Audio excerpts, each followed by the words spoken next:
Hi everyone, welcome to a follow-up video on the Winter Modular Eloquencer. In this video, we will be going over some of the bug fixes, but mainly we will be covering the new features included with the latest firmware for this sequencer. Thank you everyone that has already seen my previous video, the full-length review of the Eloquencer, and for subscribing to the channel, and for commenting as well. I really appreciate your comments. If you are new to the Eloquencer or you don't know what it can do for you, you didn't buy it yet, the previous video is the one you should watch, because there is a full review where I go into some detail through virtually every features included in this module.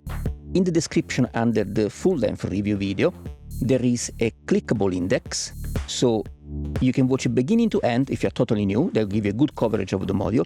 Or if you're particularly interested in any specific thing, scales, modes, you could click just on that section and watch that one. So thank you to everyone, and let's move on. The first new feature we are going to look at, it's something that a lot of people have been asking for, and it's nice that has been implemented into the first firmware update. It's a way to transpose nodes, transpose a whole track. So we are in CV mode in this very simple track. If you hold down the track you want to transpose and use the the data knob, you can see, well, you will hear the whole track changing, but they all change by the same proportions, so by semitones.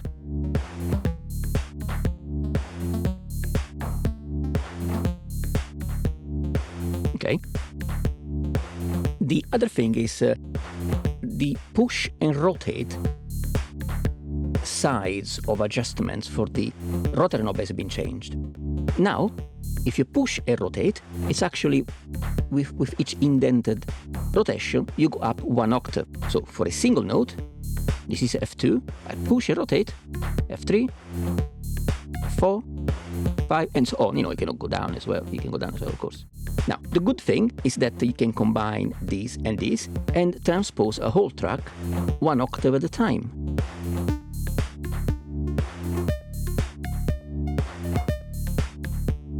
One more thing about editing CVs, you can now hold with your fingers a bunch of notes together and transpose only those notes. As many notes as you can manage to push down with your fingers. Let's do just these two as an example. Well, this is A2, this is F2. I hold both of them down and I go up by semitones. Now, this is B2 and this is G2. Back down to where I was before. A2, F2.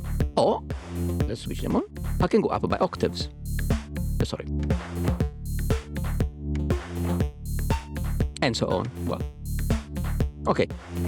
So this is all excellent. Transpose a whole track by semitones. Transpose a whole track by octaves. And do the same with a single note or a bunch of notes together.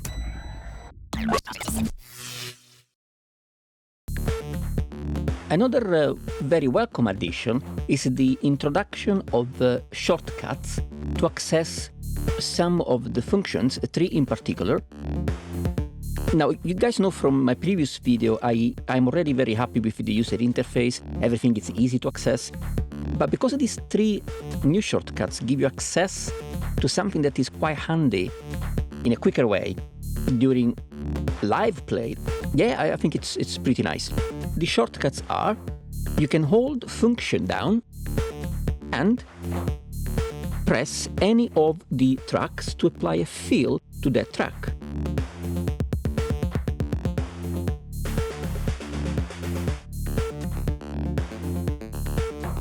But you can also press more than one at the same time.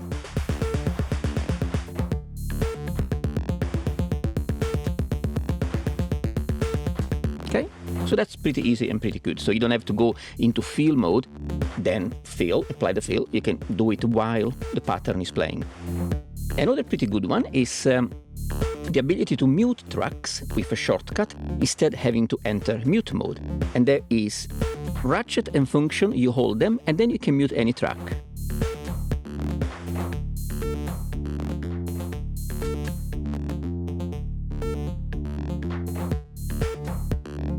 You can also mute more than one track at the same time. Of course, you just press them together. Third shortcut is, let's go to pattern mode. Now you can hold function and use the data knob. It's where it says pattern to edit, right? Pattern in play D9, pattern to edit D9, because you know I'm in this pattern. But now I can actually select a different pattern just by rotating. Choose whatever pattern I want, and let's go to D10 for example. Of course, once I select it, the new pattern will play after the current one has finished. Now I want to go back to D9. No, I don't need to press it, you just rotate it. See, back to D9. So that's pretty good. You can do the same thing also in song mode, but of course in song mode, the Eloquencer plays a pre-sequenced chain of patterns. But you know, when you are in song mode, you can access individual patterns and you can actually edit those patterns. You can change CVs, whatever you want. But the song will keep playing one pattern after the other within those parts you sequenced before starting the song. Again, you can use this one while the song is playing to access any pattern and edit something if that is what you want to do. A new scale has been added. We had the pentatonic before, but now we have a pentatonic major and minor. And also all tone, I don't think it was there before. So there is one or two scales added.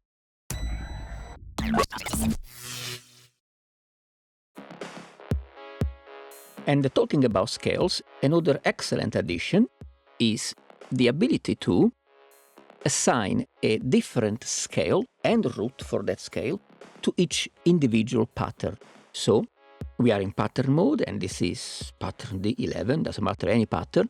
And for each pattern now there is an additional option here where you can assign any of the available 8 pattern groups. Put this back to 1. Pattern groups are available in the scale menu. See, we have group 1 to 4, and you can scroll down to 5 to 8. Different groups, and each group you can choose a different root note and a different scale. So this is very welcome. So yes, this is much better than before. Before we could only have one scale per project. Now we can have one scale and specific root note per pattern. So excellent.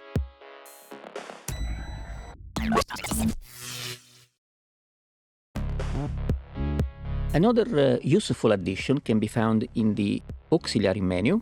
That's the auxiliary output there. Okay, what we had before was the ability to use the auxiliary menu just as a gate. I have gates I can send out, and you can see what these gates look like. Then we had the track reset on stop, so you will see when I stop it, there will be a signal sent. There you go. Start, and again. Okay. We had this before already. The new one is this one. Start high, stop low. You will see when I start the sequencer, a high signal is sent, and when I stop it, there will be a low signal sent. High, low, high, low. So this is pretty good, I think. Yeah, there you go. Okay, excellent.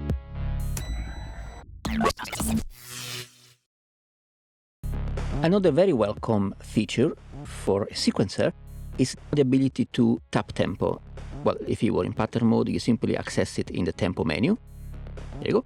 And now you can use H to tap tempo. It changes here, tells you the BPM.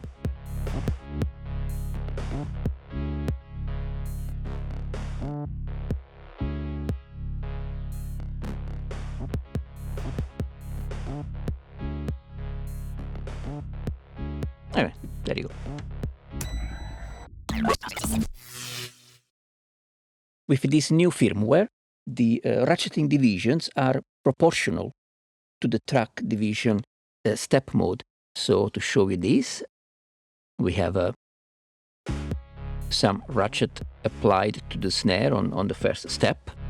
Previously, if you change the division mode, like divided by 2, divided by 4, the ratchet speed, all these little hits would not change. Now, it makes more sense now, applied in this way. If we go to step mode,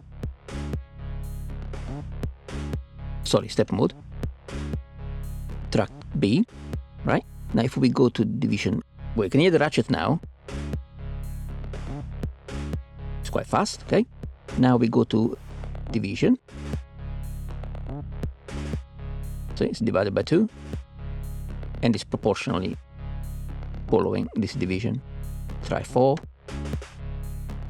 So the ratcheting much slower now. And so on. Now let's try 8. 12. And it goes up to 16. Back to 2.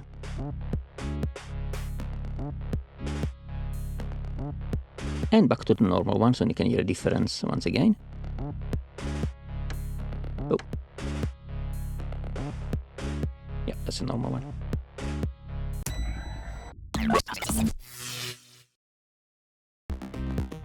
We also have some more control over random values, and we can find that in the random mode, right? Well, we don't want to randomize everything, otherwise it's hard to see what we're doing for the video. Let's just stick to CVs for now on just this track. We don't want to randomize these things. Okay, so we're only going to randomize CVs and G for this example. And now what we have here is a range of randomness. We have already covered random 1 layer, 3 layer, what it means, what you can do, all the options in the previous video. Now this is just about this new feature. So you can choose the range of randomness in octaves from 1 to 10, and of course, and also in semitones from 1 to 11 semitones. So of course 12 would be 1 octave. So for example, let's put this to, I don't know, 7 semitones, and we go to randomize the first layer of CV, which is the actual CV notes, no probability, all that kind of stuff. So let's try. Okay, so now it's limiting the randomness from wherever it starts on 7 semitones. Let's go wider. Let's put it to 2 octaves and do it again.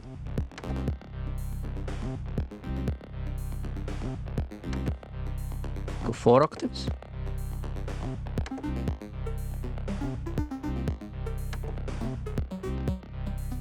Anyway.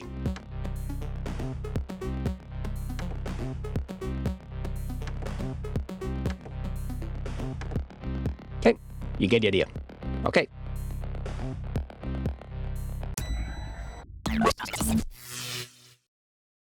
Another enhancement is in recording CV, recording notes live while a song is playing. I'm talking about CV key recording, which is one of the live recording modes, and we have already seen that in the previous video, how it works, what you can do with it. But up until the previous firmware, you could only record keys live on an individual pattern, or one pattern at a time. The change now is that you can use CV key recording while a song is playing.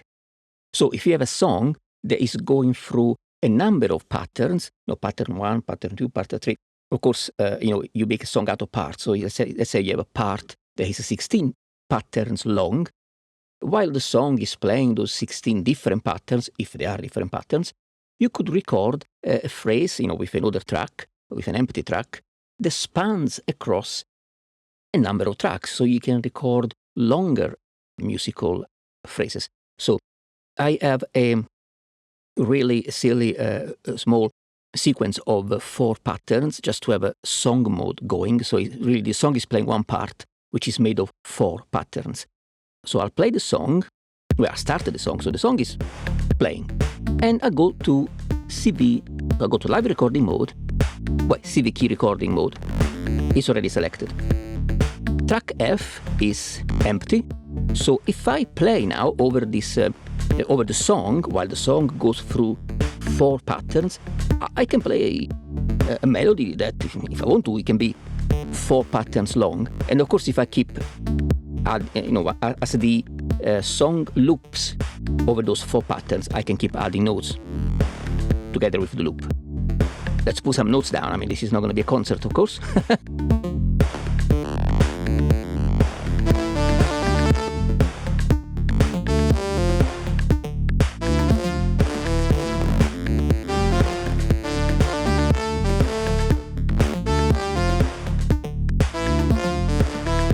So pattern 1, the pattern, see? So I can record a melody that is not limited to have to fit in one pattern, or you have to split it among patterns, one pattern at a time. You can have the song playing and have your melody playing. Of course, if you can add the note, as loops, I said, you can add the notes.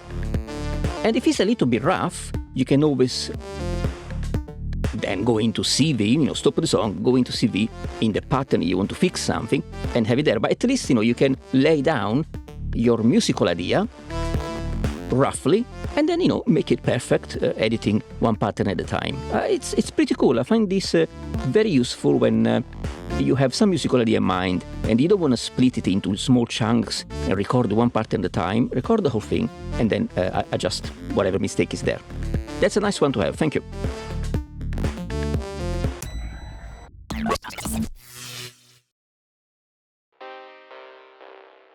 In my previous video, if you remember, when I went down here to the options, CV gate link, I said, well, this is not working because if I select this, it goes into the reset track configurations.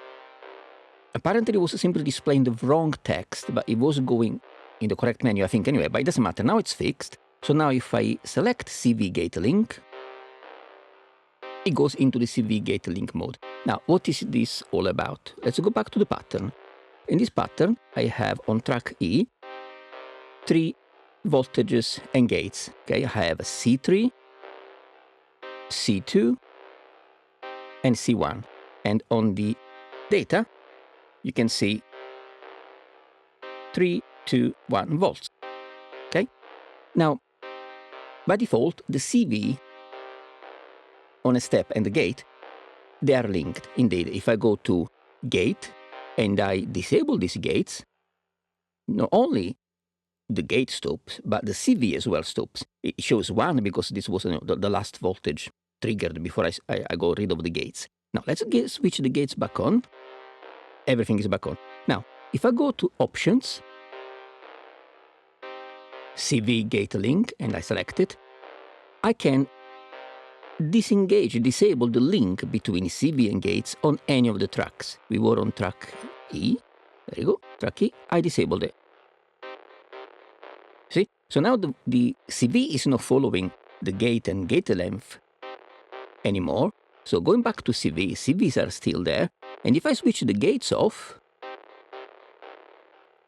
right, there is no gate. So you don't hear the sound because the Pico voice is not being triggered. But the CVs, if you look at the data, they are going out. You see 3, 2, 1.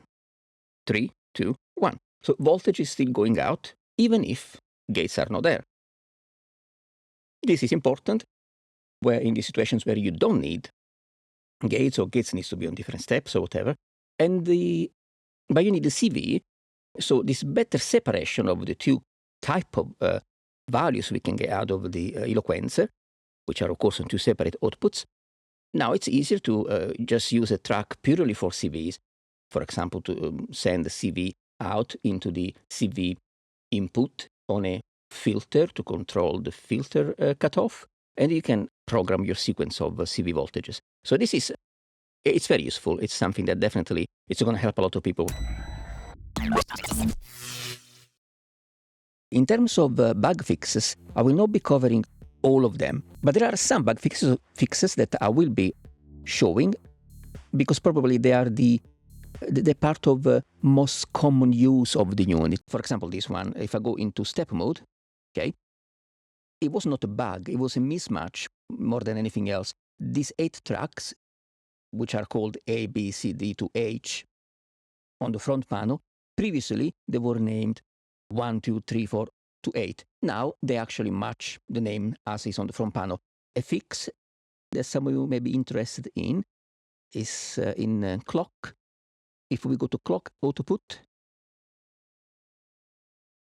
before the divided by 2 was missing. There is all the rest, divided by 4, etc.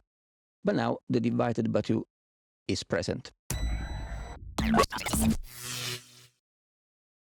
If you had gates with ties on it, and then you track shifted that track, ties were not moving with the gates. I didn't notice because I've not made great use of a lot of use of track shifting. When I did, it was to find out like new, slightly different patterns. It was either with tracks that had no gates, or if they had a couple of gates, ties, sorry. In the mix with everything else going on, I actually didn't notice it. Let's have a look at that. If we add some gates to this track, not too many, otherwise we won't be able to see the difference. And let's add some, oh, actually, let's pitch this thing up a little bit so we can hear it properly. Okay, gates. Now let's add a few ties. Again, not too many, otherwise we won't be able to see them. So we have a tie on 4, 7, and 12 steps. Now let's go to track shifting. And let's shift this track a little bit, and let's see if things have changed. You see, now the ties have changed, shifted with the track. So we have an empty pattern, which I can start, it's nothing there. And we go into live recording mode and gate recording mode, which you see, the gate is the top one. For all the other modes, please watch the previous video. Right, in gate recording mode, it's not the same thing, but it's like recording on a drum machine pads, like an MPC pad, but instead of having pads, you use these buttons. So you finger your beat on these buttons, and you record it live. And of course, it's only for gates. So, okay.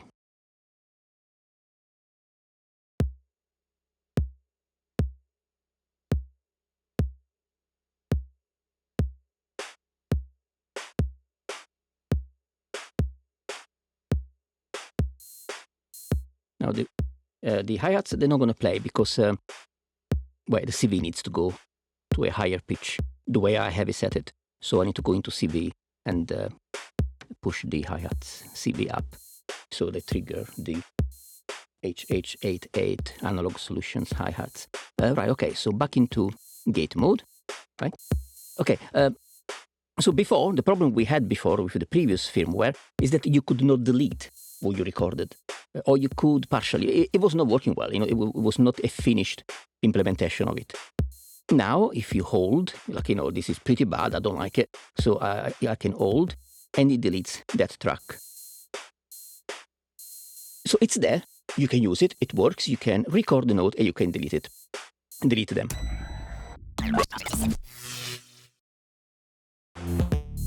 Next, another very welcome fix for quite a few people out there, I think, is the clock out pulse width. Apparently, before, changing the width of the pulse out from the clock out was not actually changing the width of the pulse. I didn't see that because when I was using the Eloquencer as a master to another module, I didn't need to change the pulse. It worked fine, so I didn't have to go there and change the settings. So I wasn't looking for that specific functionality. So anyway, we have the data here, and now we can see if it works. Well, we can see that it actually works. So we can look at the smallest one, which is 3. Slim. Then the biggest one, 12. Then we have 4 and 8. So yes, this is also working now. Excellent.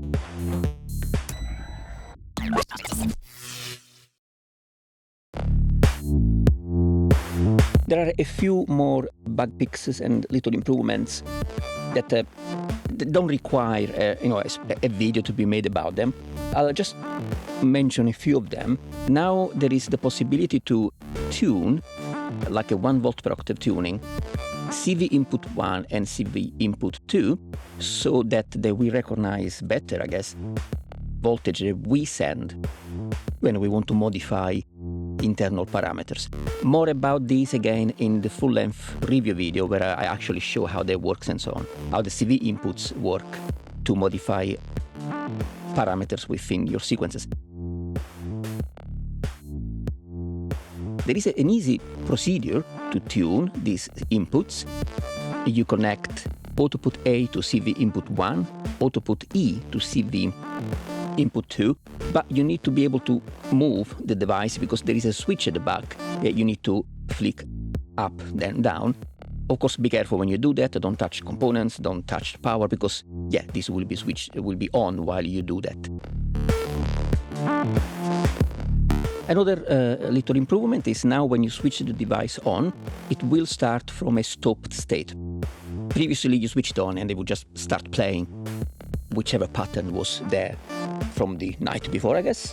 It looks like some digital oscillators were having some issue with CV gates coming out of here, but what Winter Modular did now, they have the CV value to change just before the gate rises, and apparently they fixed the issue. Another little improvement is the CV note that is present at any step is bigger now. It's displayed bigger than the previous and next note.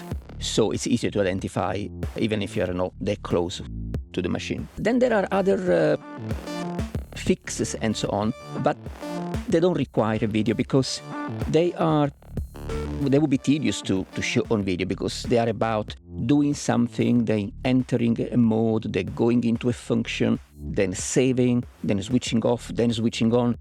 And when switching the device back on, there was some issue with some of the parameters or the length of a track and so on. Those, they've been announced to be fixed, and I don't show them because if you never encountered those specific issues, then you don't care about it. I mean, it's fixed now, so if you go and do that, you won't have a problem. If you were unlucky to have encountered some of those issues, I didn't, well, you know exactly what they are, and they're fixed. So it's easy for you to check, and there is really no point in making a video about them. Oh, hey, and I wanted to introduce you to this little guy here, Mr. Blue, but he's busy holding cables down for me. He's really helpful. He's a great guy, but well, he's a little bit shy as well, but he's busy holding cable because I have a little bit, my case right now looks like a case of modules and there is like a bowl of spaghetti over it. But anyway, yeah, more about this guy in my next videos. He's a funny guy, so keep an eye on this channel. It's cool. So all in all, I think this was a very nice firmware update. There is a bunch of bug fixes, of course, and the addition of a number of very nice, useful new features. For everything about the Eloquencer, remember, if you have not yet watched it on this channel, you can find my full review on the Eloquencer, which also demonstrates all these features, so you will find it useful, I hope. Thank you for watching this video. Give this video a like, a share if you can, I will appreciate it. Leave comments and questions below, I always check the comments. Please subscribe, I have plenty more cool Eurorack stuff coming out on this channel, stuff that I hope you will enjoy. And if you subscribe, I will feel rewarded and you will not miss out on my upcoming videos, which again, hopefully, will be interesting for you to watch. So thank you. Sorry, Mr. Blue. Until next time, keep Euroracking and have fun.